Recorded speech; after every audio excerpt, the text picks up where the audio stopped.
Comienza A las Fuentes de la Fe en Tierra Santa, un programa dirigido por el padre Francesco Voltaggio.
Queridos amigos de Radio María, hola a todos, Shalom Lekulechem, Salam al Jami'. Hemos empezado este episodio con un canto árabe católico en honor de la Virgen María que decía: bajo tu protección buscamos refugio, María, oh orgullo del desierto, oh lo mejor de la gloria, oh puerta del cielo, oh madre de la redención, intercede por tu pueblo, ora y en todo momento. En la emisión de hoy continuamos en la cronología de la vida de Jesucristo en su ministerio público. Seguiremos a Jesús con sus discípulos mientras va a la otra orilla del mar de Galilea, donde tienen lugar dos acontecimientos muy importantes: la tempestad sedada y la curación del endemoniado de Gerasa. Comenzaré en este episodio con la tempestad sedada. Comenzaré inmediatamente la lectura del texto para entrar in media res, es decir, en el tema, en el corazón del tema y en su contenido. Proclamaremos el Evangelio de Marcos en el capítulo 4. El versículo 35 dice así: aquel mismo día, al atardecer, Jesús dijo a sus discípulos: vámonos a la otra orilla. Así narra el Evangelio de Marcos justo después de la enseñanza que Jesús hizo aquel mismo día junto al mar, hablando en parábolas a sus discípulos. El evangelista señala que al caer la tarde les dijo: pasemos a la otra orilla. Vale la pena detenerse en esta expresión de Jesucristo con la que iniciamos este episodio. Pasemos a la otra orilla, dice Jesucristo. El texto griego literalmente dice dielthomen esto peran, es decir, pasemos a la otra orilla. Peran indica la otra orilla del lago, pero cuidado, los que han visitado el lago de Galilea pueden confundirse. Cuando se habla de la otra orilla, se habla de la orilla oriental del lago de Galilea. No necesariamente que Jesús recorriera exactamente todo el camino de una orilla a la otra. Jesús en este momento está cerca de Cafarnaúm y pasa a la otra orilla que está delimitada por el curso del Jordán, porque el río Jordán desde el norte entra en el lago de Galilea, así que de hecho la barca no recorre muchos kilómetros, pero pasa sin embargo a la otra orilla más allá del Jordán. Ahora explicaremos por qué, según el evangelista, esta otra orilla se llama justamente Peran, o sea, otra. Antes de nada, sin embargo, quisiera detenerme en un detalle de gran importancia. Jesús dice a sus discípulos, vayamos más allá, a la otra orilla, como dice precisamente el griego. La expresión hebrea correspondiente al griego dielthomen sería el verbo avar, del que he hablado en otras ocasiones, que es un verbo que se utiliza también precisamente en la Pascua, que significa de hecho pasar, ir más allá. Es un verbo entonces muy importante. ¿Por qué es tan importante este verbo avar? Porque es la raíz de la palabra hebreo. La palabra hebreo viene precisamente de la raíz avar, es decir, aunque evidentemente no podemos saber exactamente la etimología de la palabra hebreo con exactitud, pero podemos decir que el pueblo judío está estrechamente relacionado con esta raíz, porque el pueblo judío es el pueblo que pasa, el pueblo ivrí, hebreo, que hace la Pascua entonces. Y en ese sentido Jesús es el judío verdadero, sin negar por supuesto la importancia del pueblo judío, sin sustituir a este pueblo en absoluto, como si Jesús fuera simplemente el nuevo Israel, en el sentido de que sustituyera a todo el Israel de la carne. Claro que no, pero sí quiero subrayar el hecho de que Jesús cumple esta raíz hasta el final, hasta su culmen, porque es el hebreo, el judío por excelencia, el que viene del pueblo hebreo, y es el hebreo el judío por excelencia, porque es el hombre de la Pascua. Pasa y hace pasar a sus discípulos y a todos nosotros más allá, a la otra orilla. ¿Cuál era esa otra orilla de la que habla el evangelista? Es la orilla oriental del lago, es decir, normalmente este término peran en griego indica la orilla oriental del lago que estaba habitada por paganos. Esto es esencial entenderlo. La orilla occidental en general y sobre todo la parte norte del lago era habitada por judíos. Estamos, por ejemplo, hablando de Cafarnaúm, y los pueblos alrededor del lago eran más bien judíos. Esto se puede demostrar hoy en día. Mientras que la orilla oriental era la orilla de los paganos, porque en esta zona el romano Pompeyo el Grande en el año 63 a.C. había independizado 10 ciudades llamadas en griego Decápolis, las 10 ciudades. Cuando hablamos en el Evangelio de la Decápolis, nos estamos refiriendo a estas 10 ciudades modernas de gran importancia, en el sentido de que eran ciudades muy vinculadas a Roma, con una arquitectura estudiada, con un arte deseado y una mentalidad que hoy podríamos decir moderna, globalizada. El término Decápolis es siempre en referencia al Imperio Romano, que había conquistado el mundo conocido en aquella época. Entonces, las 10 ciudades de la Decápolis eran ciudades helenísticas romanas, fuertemente paganas, queridas por Roma como ciudades tapón precisamente para mantener la estabilidad política. Se trataba de hecho de una región en aquel tiempo desestabilizada por diversas revueltas, primero por las revueltas en Oriente, sobre todo las revueltas de los partos, que eran un pueblo muy temido por los romanos, y luego también por las revueltas judías. Oriente Medio siempre ha sido una tierra bastante ardiente, así que estas 10 ciudades tenían que garantizar la lealtad a Roma, por lo tanto estaban habitadas en la época de Jesús puramente por paganos. Un judío no podía vivir en estas ciudades, pero no era un judío verdaderamente religioso. La orilla oriental era habitada prácticamente por los paganos. Entonces, ¿qué quiero decir aparte de estas consideraciones históricas? Que Jesús mismo se abre a los paganos, pasando a la otra orilla, yendo más allá. Cuando dice precisamente a los discípulos pasemos a la otra orilla, significa en pocas palabras la evangelización ad gentes, a los paganos, a los lejanos. Y esto es maravilloso. En esta frase de Jesucristo también estamos todos nosotros. Cuando Jesús dice pasemos a la otra orilla, significa pasemos a los gentiles, pasemos a la otra orilla, a lo que no es el pueblo judío. Es decir, en esta frase estamos todos. Jesús viene más allá, a la otra orilla, hacia nosotros, hacia los pueblos de todo el mundo, y entonces tendrá que enseñar a los discípulos esta apertura que podemos definir católica, que es universal. Católico quiere decir universal en el sentido más absoluto de la palabra. Apertura a todos los pueblos, incluso a los pueblos más paganos o lejanos. Esto es lo que significa la otra orilla. Pero en esta otra orilla podemos ver ciertamente también una alusión al cielo mismo, la otra orilla, no la orilla de aquí, de este lado, sino del otro lado, del cielo. Como veremos ahora, Jesús sube a la barca de los discípulos y viaja junto con otras barcas. Y en estas barcas también estamos todos nosotros. La barca es una imagen de la Iglesia.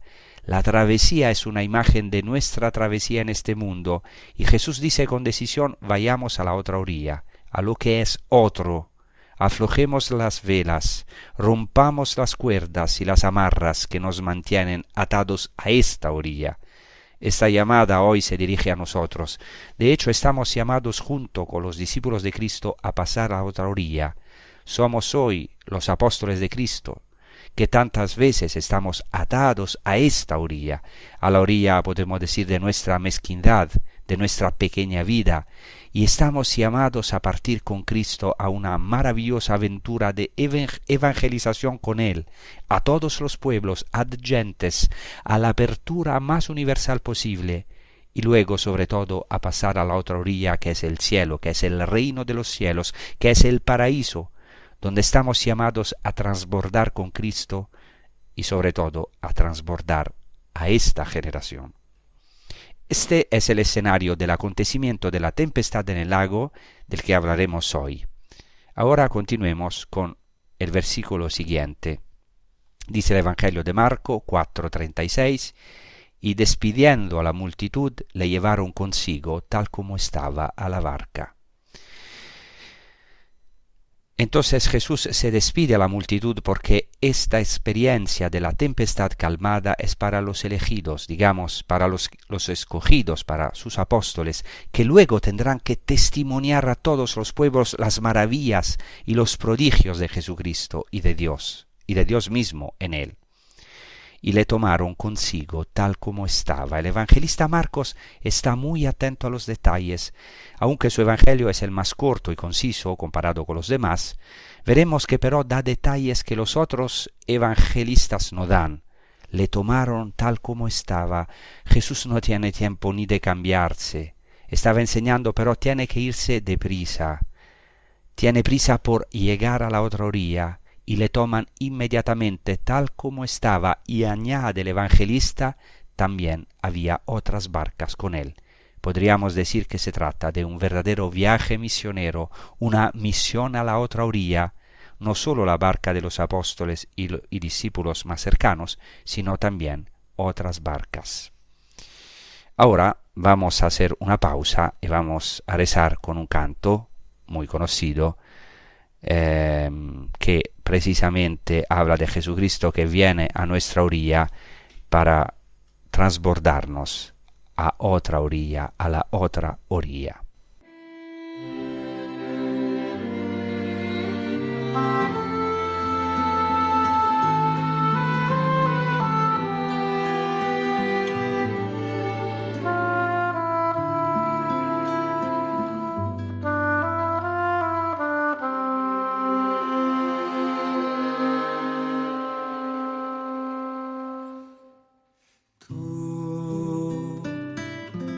Venido a la orilla, no has buscado ni a sabios ni a ricos, tan solo quieres que yo te siga. Señor, me has mirado a los ojos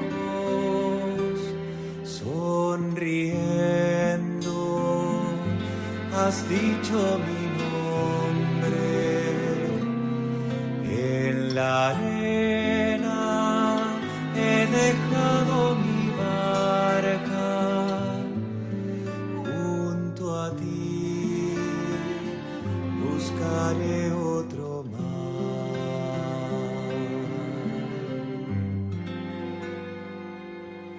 Tú sabes bien lo que tengo en mi barca, no hay oro ni espadas, tan solo redes y mi trabajo. Señor, me has mirado a los ojos, sonriendo, has dicho mi nombre. En la arena he dejado mi barca, junto a ti buscaré otro mar.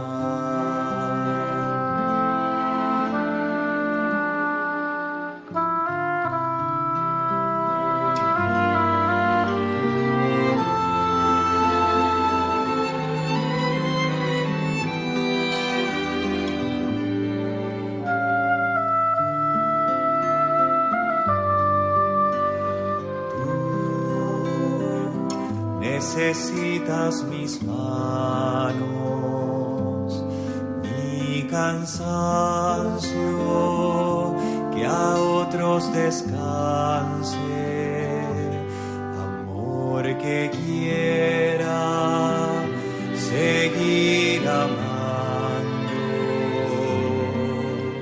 Señor, me has mirado a los ojos,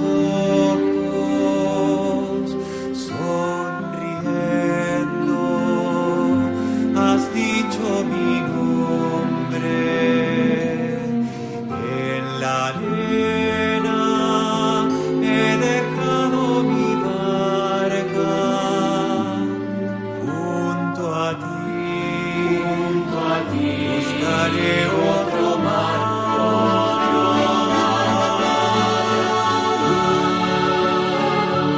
Pescador de otros lagos, ansia eterna de almas que esperan, amigo bueno, que así me llamas.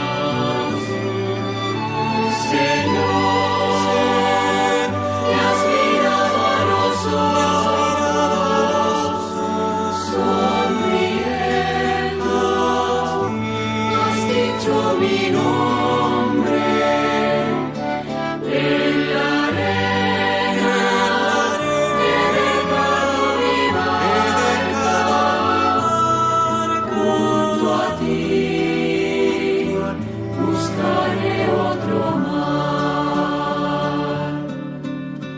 Señor, me has mirado a los ojos, sonriendo, has dicho mi nombre. En la arena he dejado mi barca, junto a ti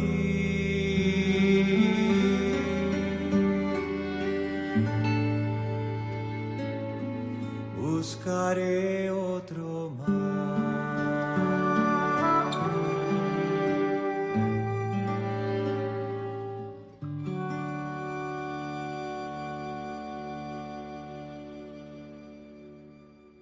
Entonces hoy hablaremos de la tempestad, de esta tempestad que tienen que vivir los apóstoles para experimentar la gloria de Jesucristo. Una cosa interesante es que hace unas décadas se descubrió en el mar de Galilea una barca de la época de Cristo. y probablemente una barca de pescadores. Interesantísimo. Esta barca podía llevar hasta 8 o 10 personas y hoy todavía podemos admirar sus restos. Una parte está bien conservada y es de gran interés y ahora se conserva en el kibutz de la llanura de Ginosar, en el camino de Cafarnaún hacia Magdala. Para los que van a Tierra Santa vale la pena visitar esta barca, precisamente porque nos da también el marco histórico y concreto de esta aventura en el lago. Y Jesucristo hizo que sus discípulos hicieran muchas aventuras. Así continúa el Evangelio. Había una gran tempestad de viento y las olas entraban en la barca, de modo que ya estaba llena. Él se acostó en la popa sobre el cojín y durmió. Llega una gran tempestad al lago, y aquí quisiera subrayar 2 cosas. En primer lugar, el hecho de que los discípulos acogen a Jesús en la barca. Es Él quien dice, vayamos a la otra orilla, pero son los discípulos quienes acogen a Jesús tal como era en la barca. Esto es más que un detalle histórico. Cada palabra del Evangelio y de la Biblia en general tiene un significado muy profundo, mucho más profundo de lo que parece a primera vista, porque detrás de cada detalle hay un tesoro por descubrir.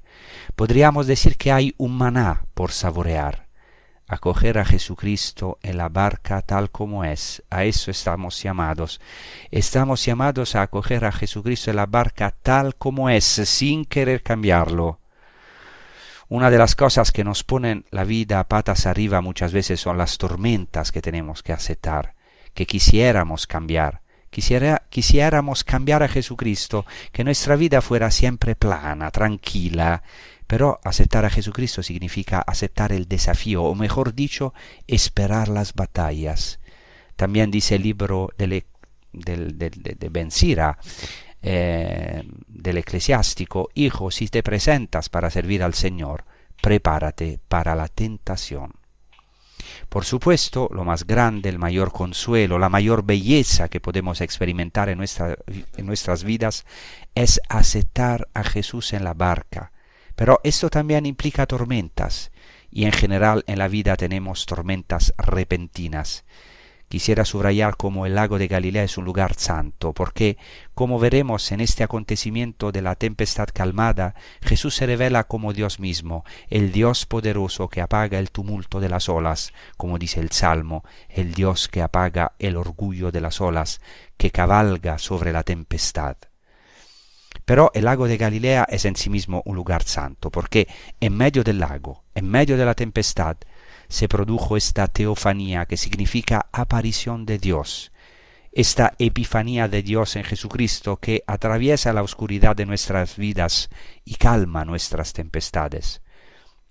Los que saben o los que han vivido aquí en Tierra Santa como yo durante muchos años justo frente al mar de Galilea, saben que este lago está sujeto a tormentas repentinas muy peligrosas porque a veces son difíciles de predecir, debido precisamente a la conformación del lago, debido a sus características climáticas. En primer lugar, está por debajo del nivel del mar. He hablado de esto en otras emisiones. Es muy interesante que Jesús eligiera el lago que está por debajo del nivel del mar. Jesús baja, desciende. En este lago hay tormentas repentinas precisamente por el clima, porque el lago de Galilea está en una zona particular.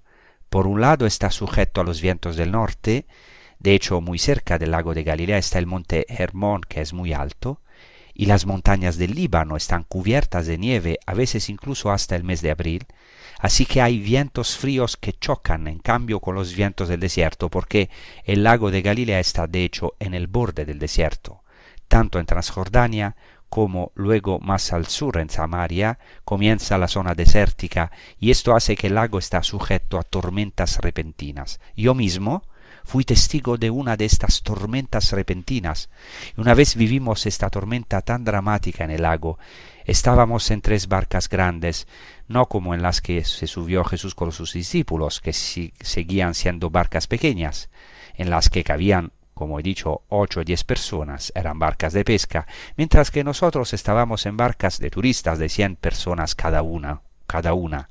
Subimos a la barca cuando el lago estaba absolutamente en calma, apenas había viento, y cuando llegamos a la mitad del lago experimentamos tal tormenta que hasta las olas del lago se metieron en la barca, una barca de 100 personas, y allí también experimentamos miedo. Los mismos marineros tenían miedo porque son tormentas repentinas que pueden ser muy, muy peligrosas.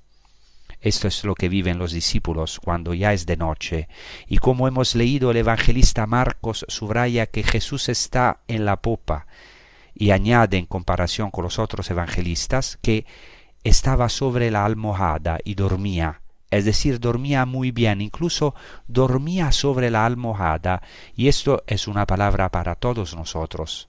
Ahora iremos profundizando en el trasfondo de este evangelio, sobre todo del acontecimiento que ocurre más adelante, pero ahora me gustaría señalar inmediatamente cómo Jesús está en nuestra barca, en la barca de nuestra vida, pero muchas veces duerme, como aquí.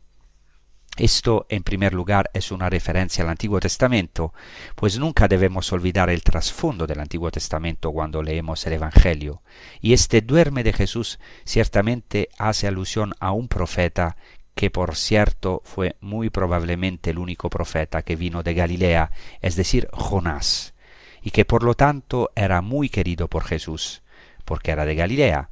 Además, tal vez la tumba, según la tradición, estaba cerca de Nazaret, por lo que Jesús conocía bien la historia de Jonás, aparte del hecho de que Jesús era judío y por lo tanto conocía todas las Escrituras. Entonces, esta tempestad es un signo, una alusión a nuestras tempestades, a nuestros problemas, que nuestras tribulaciones, también persecuciones que podemos vivir en esta vida. Y quiero decir una cosa inmediatamente, que Dios no nos salva de la tempestad, sino que nos salva en la tempestad. También en el Antiguo Testamento Jesucristo aparece en la tempestad.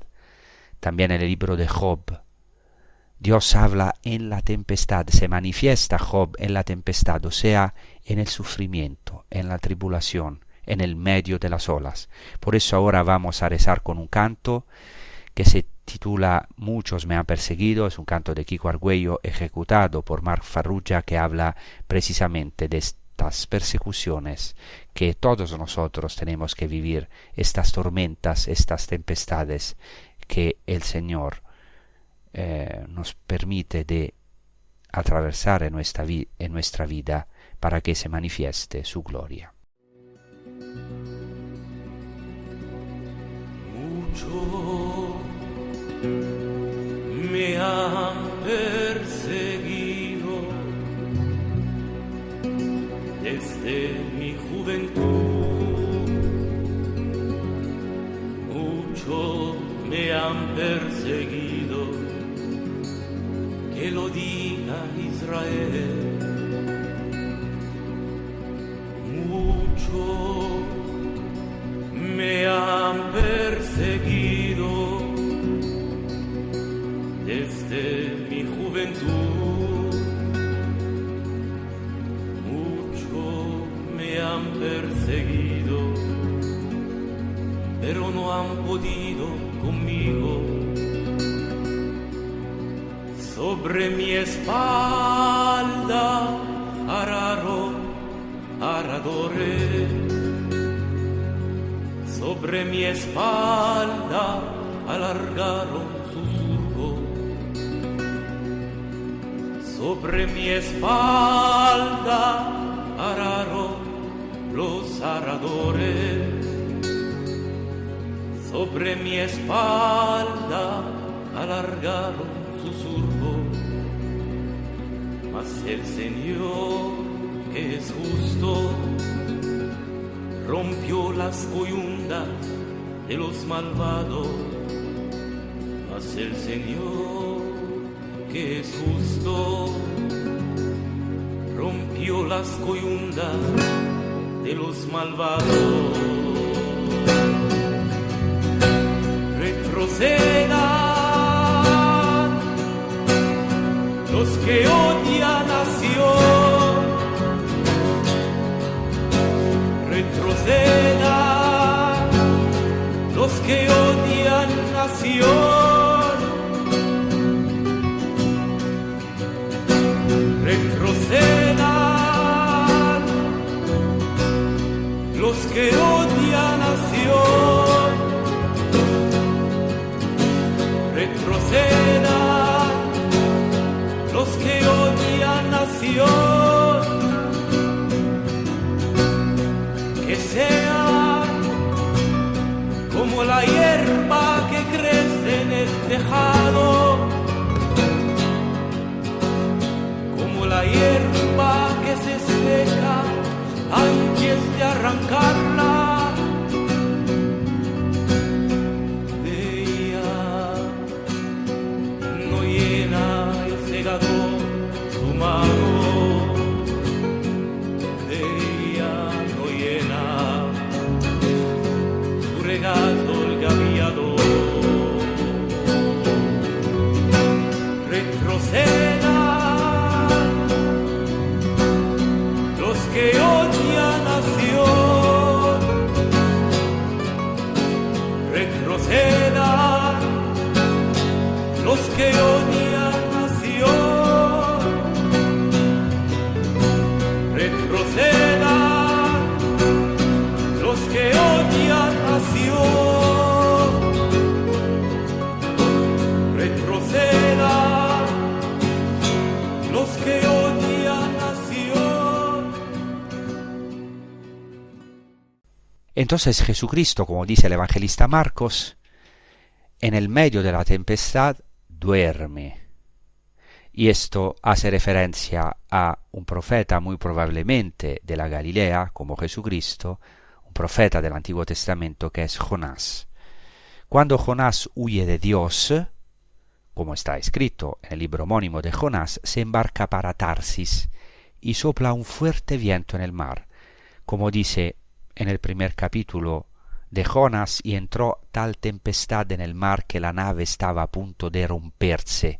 Y se añade que el profeta Jonás, habiendo bajado al lugar más recóndito de la nave, se había acostado y estaba profundamente dormido, por lo que el jefe de la nave lo despierta y le dice: ¿qué es lo que ¿por qué te ha adormecido tanto? Levántate, invoca a tu Dios, tal vez Dios cuide de nosotros y no perezcamos.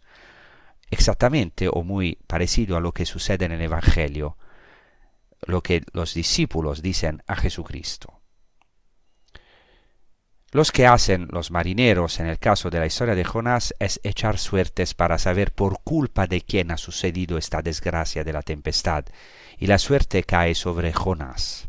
Le preguntan el motivo de su falta y Jonás responde: soy judío.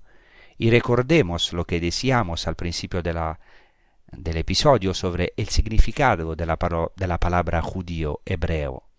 Jonás se ofrecerá entonces a las olas, y los miembros de la nave, los marineros, le dirán, dirá Jonás a los marineros: cogedme y arrojadme al mar, y el mar que ahora está contra vosotros se calmará, porque sé que esta gran tempestad os ha cogido por mi culpa. Entonces, la comparación con este texto del Antiguo Testamento nos hace ver que Jesús es el nuevo Jonás. Él mismo se comparará con Jonás en otro evangelio cuando dirá: la reina del sur vino desde los confines de la tierra para oír la sabiduría de Salomón, y he aquí que mucho más que Salomón está aquí.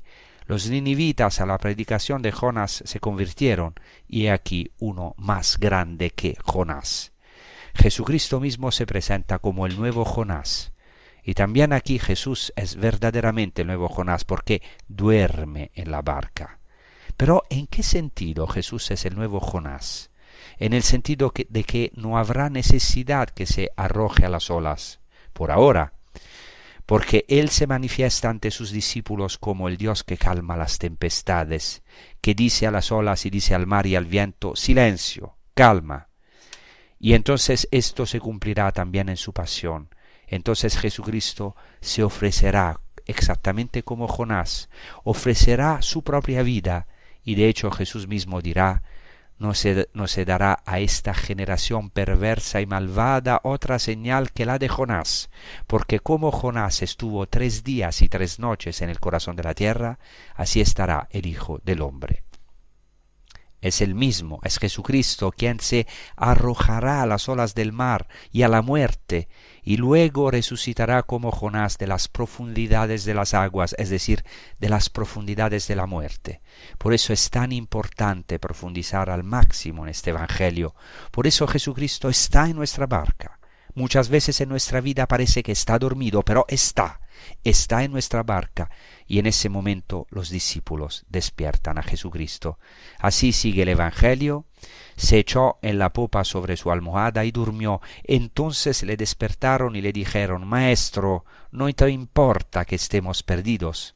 Se despertó, amenazó al viento y dijo al mar: Calla, cálmate. Cesó el viento y reinó una gran calma. Entonces les dijo: ¿por qué tenéis miedo? ¿Aún no tenéis fe? Y ellos, presos de gran temor, se decían unos a otros: ¿quién es este, pues, que hasta el viento y el mar le obedecen? Jesucristo ordena con autoridad al viento: cállate. Amenaza al viento. Vamos a ver por qué lo subrayo. Lo anticipo inmediatamente. Este acontecimiento de la tormenta calmada está ligado a la expulsión del endemoniado. Vamos a ver en el próximo episodio, cuando Jesucristo va a amenazar el demonio, y aquí le dice al mar: cállate, cálmate. Este segundo verbo en griego es muy importante, pefimoso, cálmate, porque es el mismo verbo que utiliza Jesús en Marco 1:25 en su primer milagro. Es muy interesante que el primer milagro del Evangelio de Marcos es precisamente la curación del endemoniado en la sinagoga de Cafarnaún. Cuando Jesús le insinúa al endemoniado, le dice: cállate y sal de él. Aquí también Jesús utiliza el mismo verbo, 2 veces sería cállate o cálmate. Y este es Jesucristo con autoridad divina ordenando a los vientos, a nuestros vientos, a nuestra tormenta: cállate, cálmate. Realmente necesitamos escuchar esta voz poderosa de nuestro Señor Jesucristo. Yo por mi parte lo necesito. La voz poderosa, pero al mismo tiempo es suave, que dice en medio de nuestras tormentas: cállate, cálmate. Estas tormentas que necesariamente tenemos que experimentar, porque tantas veces somos zarandeados por las olas de los acontecimientos de la vida, de nuestra historia. A veces nos asusta oír hablar de tempestades, oír hablar de dificultades a todos los niveles, a nivel personal, familiar, incluso a nivel eclesial y políticos. Cuántas fatigas, cuántas olas, cuánta confusión, cuántas tormentas. Y a veces hasta nos parece que nuestra barca está llena, porque dice el Evangelio que a causa de este vendaval las olas entraban a raudales en la barca, de modo que ya estaba llena. A veces nos parece que ya estamos llenos, y parece que ya no tenemos esperanza, como le dicen los discípulos a Jesús: Maestro, ¿no te importa que muramos? ¿No te importa que estamos perdidos? ¿No te importamos? ¿Estás dormido? Pero tenemos que escuchar esta voz de Jesucristo que dice: calla, cálmate. Se lo dice a nuestras tormentas y también a nuestros demonios, a toda nuestra agitación interior, porque el demonio que existe quiere perturbarnos, quiere remover nuestras aguas para que nos confundamos. Y algunas veces hay también una confusión en algunos hombres de iglesia, como vemos claramente frente de nosotros.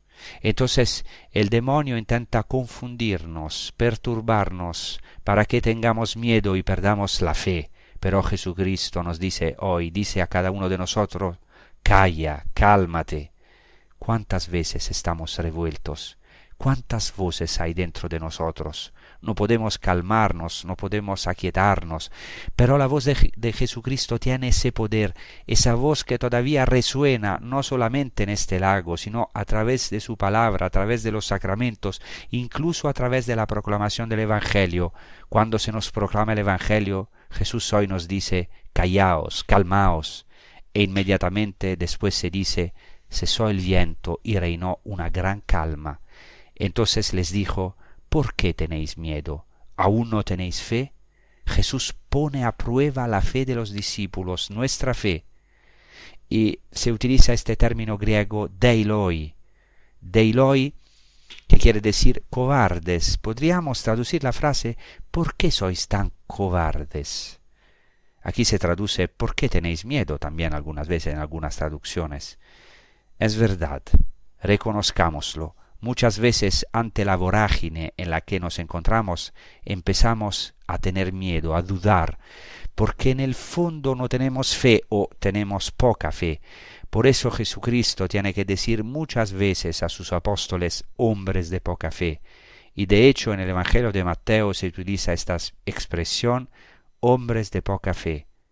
Y aquí dice Jesucristo, pregunta Jesucristo a sus apóstoles: ¿aún no tenéis fe? Jesús tiene que mostrar a sus discípulos que aún no tiene fe o tienen poca fe. Y después dice el Evangelio: y ellos, presos de gran temor, se decían unos a otros: ¿quién es este, pues, que hasta el viento y el mar le obedecen? Como anticipé, Jesús se revela aquí como el Dios poderoso que tiene autoridad sobre las aguas. Y esto es ciertamente una referencia a la Pascua, es decir, al acontecimiento del Éxodo, cuando el Señor extendió su brazo poderoso y se mostró poderoso ante las aguas. En estas aguas sumergió a los enemigos del pueblo, los egipcios, lo que interpretamos claramente en un sentido espiritual. Se mostró poderoso, tiene el poder de abrir las aguas, y esto siempre está en referencia en la Escritura tanto a la creación como a la redención. En la creación Dios se muestra poderoso porque puso límite a las aguas, como dice el Salmo: pusiste límite a las aguas, no pasarán, no volverán a cubrir la tierra. Dios detuvo el orgullo del mar en la creación, diciéndole: hasta aquí llegarás y no volverás. Hay tantos pasajes en la Escritura con relación a esto. Pero lo que Él realizó en la creación, lo realizó de una manera aún más admirable en la redención, es decir, en la historia de la salvación. Y por lo tanto también en nuestra vida Dios calma las tempestades. Dios tiene el poder de abrir caminos en medio del mar y hacernos pasar, hacernos hacer Pascua, hacernos hacer esta santa travesía hacia la otra orilla, que es el cielo. Aunque parezca que todo está en nuestra contra, aunque los vientos estén en nuestra contra, los vientos son un símbolo de las fuerzas contrarias, pero si Jesucristo está en la barca, si Dios está en nuestra barca, aunque parezca que está dormido, realmente podemos hacer esta travesía. Necesitamos esta fe, necesitamos sobre todo esta calma, que Jesús dice a estos vientos y a este mar en lo más profundo de nosotros mismos: silencio, cálmate. ¿Por qué tienes miedo? ¿Aún no tienes fe? ¿Eres un hombre de poca fe? Y lo necesitamos en este momento tan difícil. En el mundo, también podemos decir en la Iglesia es esta barca de los apóstoles, de los discípulos, que está en este camino hacia la otra orilla, pero tiene que pasar tempestades, está en estas olas y parece algunas veces que todo está perdido y parece que Jesucristo duerme, que no se interesa, pero no es así. Jesucristo espera, no quiere intervenir enseguida, espera porque también nos pone a prueba, pero al alba Él aparece. Esto también en otro evangelio que después vamos a profundizar más adelante. Jesucristo aparece caminando sobre estas olas y dice a los apóstoles en griego: ego eimi, yo soy, literalmente yo soy, porque Dios es yo soy, en nuestro no ser, Dios es el único que es, yo soy. Y este yo soy resuena justamente en la tempestad. En medio de la tempestad resuena este yo soy, que nos da calma, nos da paz interior. Entonces, intentamos renegar al demonio, intentamos renegar a estas perturbaciones que tenemos en nuestro interior, que algunas veces también son ataques del demonio, que nos presenta la realidad ya sin esperanza, como si estuviésemos en una barca que está en total poder de las olas, y entonces ya esta barca no tiene quien la maneje, quien la conduzca, pero Jesucristo está, el yo soy. Eso es importante también en estos días aquí en Tierra Santa. Estamos rezando por la paz de Jerusalén, por la paz de Tierra Santa, sobre todo por todas las personas que están sufriendo en este trágico conflicto. Esperemos que ya podemos llegar en un momento en el cual podemos escuchar esta voz de Jesucristo que nos dice, que dice a la guerra, cállate, porque de verdad la violencia no puede ser la última palabra. No es fácil porque también esta guerra llevará muchas heridas. En el mismo tiempo, pero, tenemos una esperanza.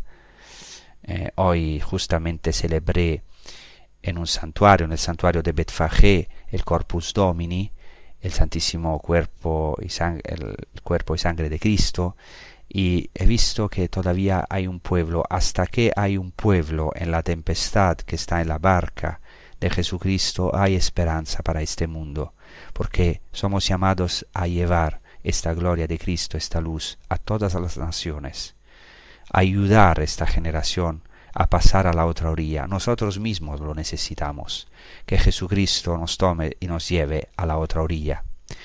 Quiero también decir al final de este episodio que la situación de la Tierra Santa, a pesar de la guerra, de los lugares santos es tranquila. Los peregrinos pueden venir sin ningún peligro. Los aseguraron también el patriarca y el nuncio, el delegado apostólico del Vaticano en Tierra Santa. Entonces animamos a todos de volver a Tierra Santa, de volver a los lugares santos que necesitan la presencia cristiana. Es absolutamente indispensable la presencia cristiana local aquí en Tierra Santa, pero también la presencia de los peregrinos. Y entonces os invito, esta es una invitación a todos, porque de verdad estamos viviendo momentos muy tranquilos en los lugares santos, en toda la Tierra Santa, en Israel, tanto en Israel cuanto en Palestina, claramente siempre sufriendo, pero el conflicto es muy localizado a Gaza y en el extremo norte del país, donde los peregrinos y los turistas no van. Entonces también esta es una invitación a todos vosotros de rezar por Tierra Santa, por los cristianos de Tierra Santa, por la paz. Y también os recuerdo que pueden oír estos episodios, este episodio y otros en el sitio internet de Radio María España Podcast Radio María. Se puede fácilmente acceder digitando Radio María Podcast y así oír este episodio y otros. Muchas gracias, os deseo una feliz prosecución con los programas de Radio María España y hasta la próxima. Gracias.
prueba mi Señor ha sido fiel.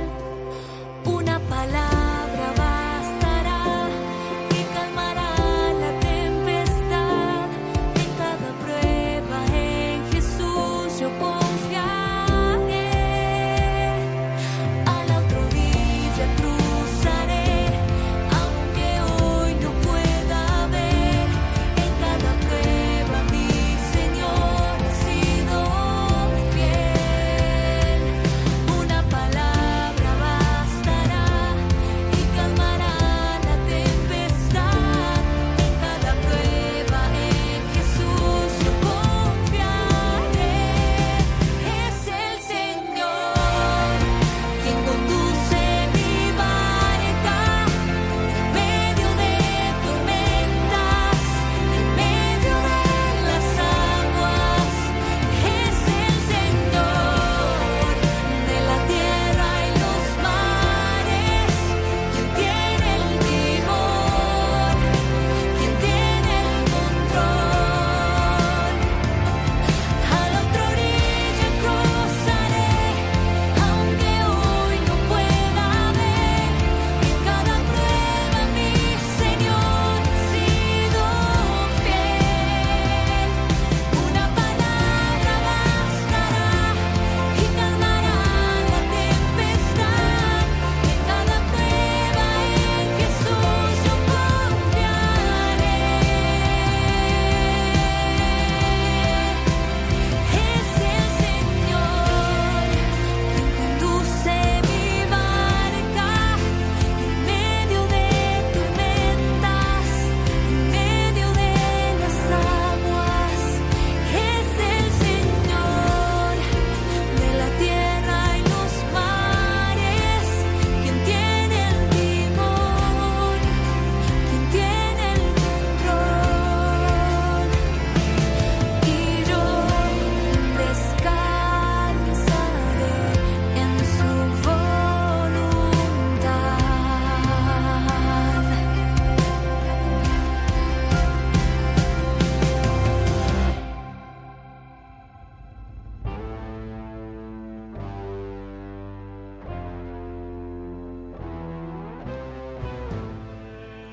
Y así concluye A las fuentes de la fe en Tierra Santa, con el padre Francesco Voltaggio.